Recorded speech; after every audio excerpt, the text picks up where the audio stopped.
ممبر پر بلند ہوگا، قیامت تک پیدا ہونے والے عالم بعد اللہ تعالیٰ کے ذکر کے ساتھ آپ کا ذکر کرتا رہیں گے۔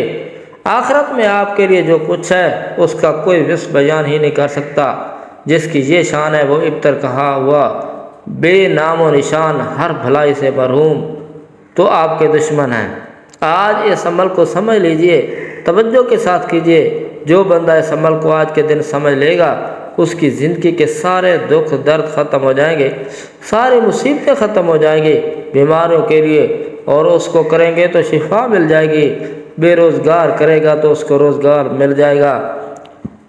اگر مفلس محتاج تنگ دست کرے گا تو غنی ہو جائے گا، مالدار ہو جائے گا۔ اتنا مالدار ہوگا کہ اس کے محلے میں، اس کے علاقے میں اس کے جتنا کوئی شخص مالدار نہیں ہوگا، اسی قدر یقیناً عمل ہے۔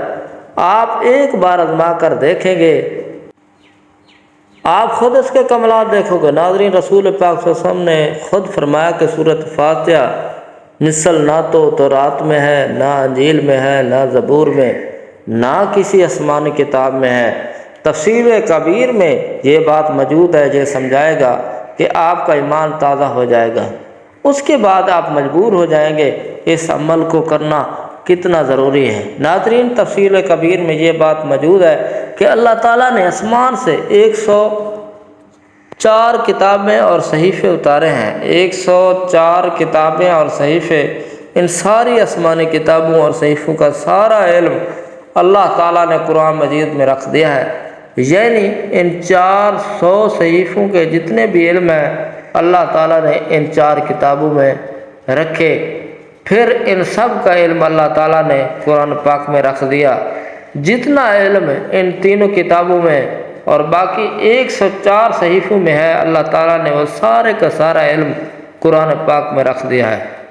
قرآن مجید دیکھنے میں تو الف لام میم سے لے کر سورہ والناس تک ہے، اور اس کے اندر اتنا علم ہے کہ آپ اندازہ نہیں لگا سکتے۔ محترم ناظرین، میں آپ کو بتا دیتا ہوں کہ آپ نے کس طرح پڑھنی ہے۔ جو شخص اس سورت کو پڑھ کر دعا مانگتا ہے، اگر لا علاج مریض کے لیے دعا مانگے جس کو ڈاکٹر نے جواب دے دیا ہو، تو اللہ تعالیٰ فوراً اس کو شفا عطا فرما دیتا ہے۔ لیکن اس کے لیے آپ نے کرنا کیا ہے؟ آپ اس عمل کو فجر کی نماز کے بعد بھی کر سکتے ہیں، یا جس وقت بھی آپ کو ٹائم ہو آپ کر سکتے ہیں۔ سب سے پہلے بہتر یہ ہے کہ فجر کی نماز کے بعد پڑھ لیں، اور اس کے بعد نہار منہ یہ عمل کریں، یہ وظیفہ کر لیں۔ سب سے پہلے آپ نے تازہ وضو کر لینا ہے، اور کچھ کھانا پینا نہیں، صرف اس سورت کو پڑھنا ہے، یہی اس کی شرط ہے۔ سورت پڑھتے وقت آپ کو ہر سورت میں باوضو ہونا چاہیے، اور اس عمل کے دوران آپ نے کسی سے بات نہیں کرنی، کسی کی باتوں کا جواب نہیں دینا، اس بات کا آپ نے خاص خیال رکھنا ہے۔ پھر آپ نے قبلہ کی طرف منہ کر کے پہلے سورۃ فاتحہ کو پڑھنا ہے۔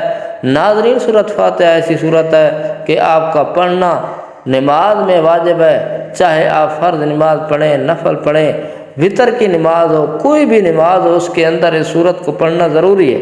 اگر نہیں پڑھیں گے تو آپ کی نماز نہیں ہوگی۔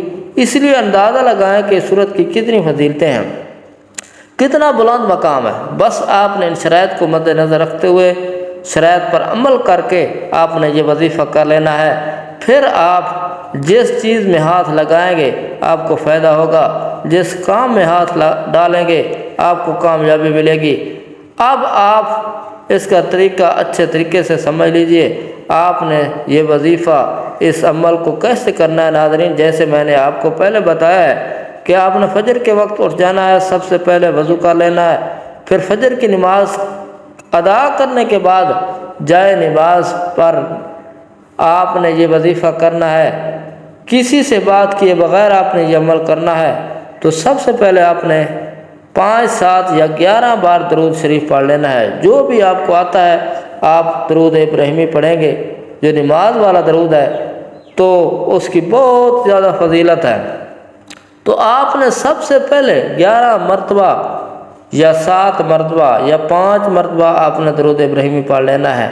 اس عمل کے دوران، اس وظیفے کے دوران آپ نے اپنے ذہن میں وہ حاجت یا مقصد ضرور رکھنا ہے جس کے لیے آپ یہ وظیفہ کر رہے ہیں۔ درود پاک پڑھنے کے بعد 3 مرتبہ آپ نے سورۃ فاتحہ پڑھنی ہے۔ بسم اللہ الرحمن الرحیم، الحمدللہ رب العالمین، الرحمن الرحیم، مالک یوم الدین، ایاک نعبد و ایاک نستعین، اہدنا الصراط المستقیم، صراط الذین انعمت علیہم غیر المغضوب علیہم ولا الضالین، آمین۔ پھر 21 مرتبہ آپ نے سورۃ کوثر پڑھنی ہے۔ انا اعطیناک الکوثر فصل لربک وانحر ان شانئک هو الابتر۔ پھر 3 مرتبہ سورۃ فاتحہ پڑھ کر درود پاک پڑھ لینا ہے۔ انشاءاللہ یہ وظیفہ کرنے کی دیر ہے، آپ کی ہر حاجت، ہر مراد آپ کی پوری ہوگی۔ جب آپ یہ وظیفہ مکمل کر لیں تو اپنے ساتھ ایک پانی کی بوتل بھی ضرور رکھیں، اور اس کے اوپر جب وظیفہ مکمل ہو جائے تو آپ نے دم کر دینا ہے۔ اب یہ پانی جس مریض کو پلائیں گے انشاءاللہ اس کو شفا ملے گی۔ اگر آپ اپنے کاروبار والی جگہ پر چھڑکیں گے، جہاں دکان ہے آپ کی، یہ جہاں آپ کا کاروبار ہے، آپ کا کاروبار نہیں چل رہا، وہاں اس کا پانی آپ نے تھوڑا تھوڑا کر کے ضرور چھڑکنا ہے، لیکن یہ خیال رکھنا ہے کہ پانی سے کاروبار میں ترقی ہو جائے گی، آپ کی آمدنی بڑھ جائے گی۔ اس طرح اگر کوئی لا علاج مریض ہے تو وہ اس پانی کو پی لے، تو تھوڑا سا پی لے، روزانہ پی لے، تو انشاءاللہ اس کی جو بھی بیماری ہے وہ ختم ہو جائے گی، اس کو اللہ تعالیٰ تندرستی عطا فرمائے گا۔ اس عمل کو اس طریقے کو کرنا ہے جو کہ میں نے آپ کو بتایا ہے۔ انشاءاللہ جو بھی آپ کی دعا مانگیں گے، آپ کی زبان سے کہیں گے، جو بھی الفاظ نکلیں گے انشاءاللہ وہ قبول ہو جائے گی۔ آپ کی ہر حاجت، ہر مراد، ہر خواہش آپ پورے یقین اور کامل کے ساتھ کرو گے، تو اس عمل کو کرو گے تو انشاءاللہ آپ کی ہر تمنا، ہر حاجت پوری ہو جائے گی۔ حضرت انس بن قیس روایت کرتے ہیں کہ ایک غزوہ سے واپسی پر وہ اپنے ساتھیوں کے ہمراہ امیر المومنین حضرت عمر کو فتح کی خوشخبری دے رہے تھے، تو اچانک انہوں نے پوچھ لیا کہ تم لوگ واپس آ کر کہاں ٹھہرے ہو؟ تو ہم نے بتایا۔ وہ کہنے لگے کہ مجھے وہاں لے چلو۔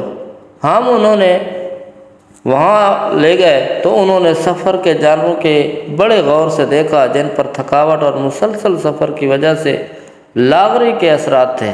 یہ دیکھ کر حضرت عمر ہم پر ناراض ہوئے اور فرمایا کہ ان جانوروں کے بارے میں تم خدا سے نہیں ڈرے؟ تم نے انہیں مسلسل سفر کی حالت میں رکھا اور ان سے کسی وقت سامان بھی نہیں اتارا، وہ آزادی کے ساتھ گھاس وغیرہ چر سکتے۔ تو ہم نے عرض کیا کہ ہم آپ کو فتح کی خوشخبری جلد از جلد دینا چاہتے تھے، اسی لیے ان جانوروں کا خیال نہیں رکھ سکے۔ ابھی یہ بات جاری تھی کہ ایک شخص آیا کہ اس نے امیر المومنین سے شکایت کی کہ فلاں شخص نے مجھ پر ظلم کیا ہے، تو آپ میرے ساتھ چلیں اور داد رسی کریں۔ امیر المومنین اس وقت غصے کی حالت میں تھے، کوڑا اٹھا کر اس کے سر پر دے مارا، فرمایا کہ جب میں فارغ بیٹھا ہوں تو اس وقت نہیں آتے، اور جب میں مسلمانوں کے معاملات میں مصروف ہوں تو فریاد لے کر آ گئے ہو۔ وہ شخص کوڑا کھا کر غصے میں واپس چل دیا۔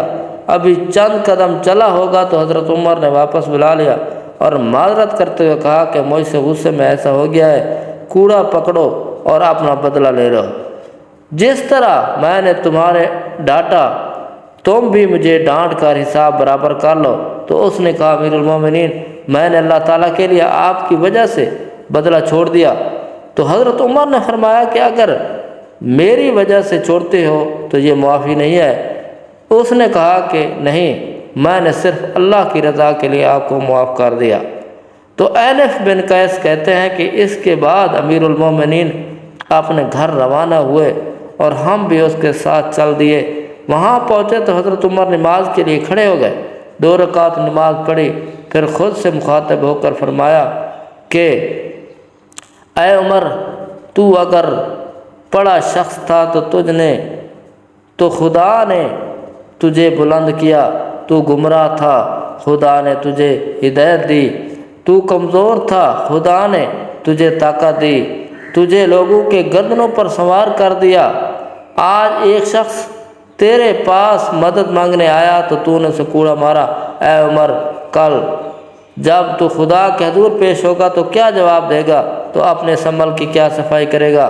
امیر المومنین، ان واقعات میں ہمارے لیے کیا سبق ہے؟ سچی بات یہ ہے کہ ہم اپنے ماضی کو بھول گئے ہیں، کل ہم کیا تھا، اور اللہ تعالیٰ نے پاکستانی اور آزادی عطا فرما کر ہمیں کہاں سے کہاں پہنچا دیا، اور ہمیں تو اپنا انجام بھی یاد نہیں رہا۔ کل اللہ تعالیٰ کی بارگاہ میں ہمیں سب کچھ کا حساب دینا ہے۔ جو حال اپنے ماضی مستقبل دونوں سے رشتہ کاٹ لے، وہ بدحالی کی طریقی وادیوں میں لپٹے رہنے کے سوا بھی کر لیتا ہے۔ اللہ تعالیٰ ہم سب کو نیک عمل کرنے کی توفیق عطا فرمائے، آمین یا رب العالمین۔ اللہ تعالیٰ ہم سب کا حامی ناصر ہو۔ ناظرین، کامنٹس باکس میں اللہ تعالیٰ کے 99 نام میں سے ایک نام ضرور ٹائپ کریں۔ السلام علیکم ورحمۃ اللہ وبرکاتہ۔